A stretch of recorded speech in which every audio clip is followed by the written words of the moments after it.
Good morning, good evening. What time of day is it? Wow.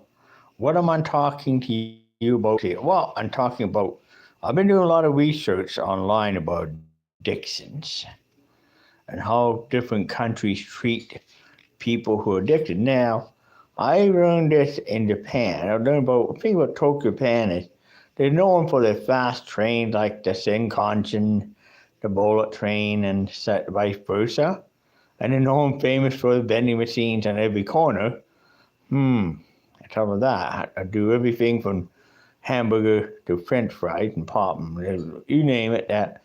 But also, Japanese are famous for the one-time no more rehab, called a three strikes you out policies.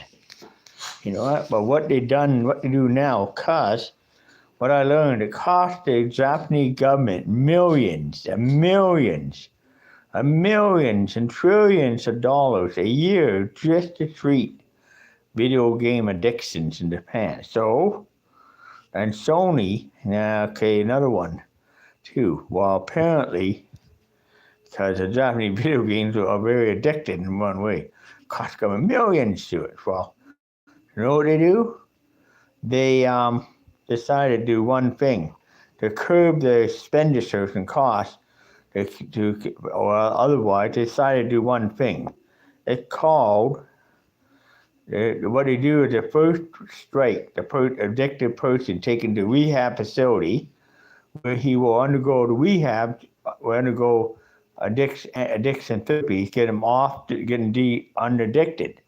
And if get re-addicted again to a video game, you know what's going to happen next? You want to know? What happened next is this. The second time the same person come back for the second time to the addiction again, come back to addiction center or another addiction center in the country Japan. Well, they already have record on screen from the first treated. He got re-addicted again. This time, he get warned of two crucial. He get very serious warning. He told, the next time you come back, if you come back this time, you will be either euthanized or put in a chemical straitjacket.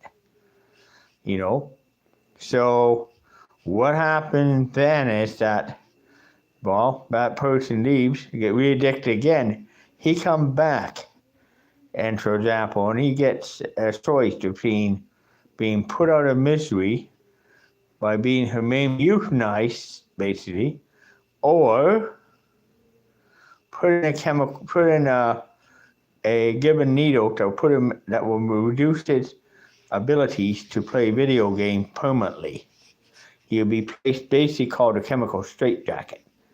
And in some cases, the worst addicted people, they have to really euthanize them by putting them out, knock them out, putting them into a permit, putting them in it by putting it into a way that they give them needles that will knock them right out, and they pass away and get buried like that in a cemetery by a family.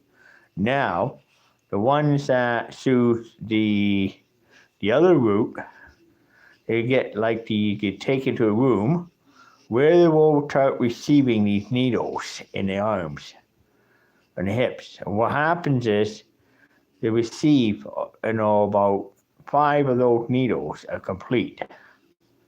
When to get down to a final needle, before even then they are pretty much unable to walk by the time when they leave that finish treatment, they're unable to walk. They're just drooling at the mouth. Their speech is very slow, so nobody can understand them. They have they have no control of the waist or bowels. They will have to wear a diaper. They some can feed themselves, but most of them are pretty much on, when they leave that facility, or leave it on wheels, but they cannot function. They do function in society, but they just don't have it. They can't get on. The ones that can function well enough in society, the ones to do sometimes to make sure it can function in society, they can feed themselves, but they can't use their arms or legs.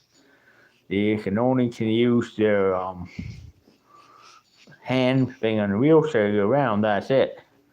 Basically, there's intelligence been reduced to that. In some cases, they reduce it down to that of a 2-year-old, and one can do that with larger doses of needles. Sometimes reduce it down of a they reduce it down to that as a 5-year-old that can feed itself proper. You know, in some cases they just permanently immobilize them, their hands and feet, for they can't walk and have to be on wheels. But what they do is a chemical straitjacket treatment, good for about 5 years.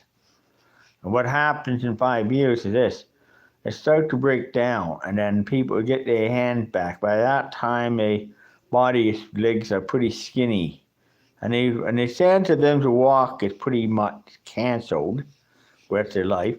They receive another 5 years later, and right back where they were, and they're keeping on a wheelchair all day long, all day and night.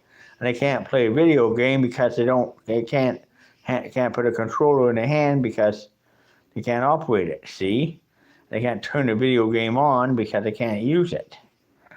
And the reduced intelligence can't even use their smartphone. Basically, that's all and basically it keeps them in a chemical straitjacket a long time. And that's one house way of treating addiction. But most video game addiction in Japan and other countries, they tend to, either they sue the Euthanasia Act because rather go through life like that, they sue to be euthanized too, because for them it's like escaping addiction. Have a choice between that or being euthanized. Have a euthanizing that. Okay, some will throw in the euthanization part, not the alternative part. Anyway, so that's what they've done. Now, hey, what they do when they're going to do euthanization act, they'll actually sit in front of video game, have a controller, and they have them getting to play the game, and then they start their drugs that will end their life. Okay, then, and then as soon as they pass out, what happened? The controller falls out of their hand, they fall off the chair, and bang, they pick it up and put it in a casket. Anyways, I'm going to say to you, I hope you understand that. That's how bad this problem gotten. That's how they treat it, like in Japan. I don't live in Japan, but I have watched video made in Japan on YouTube, and I've been seeing that. Well, anyway, blog over.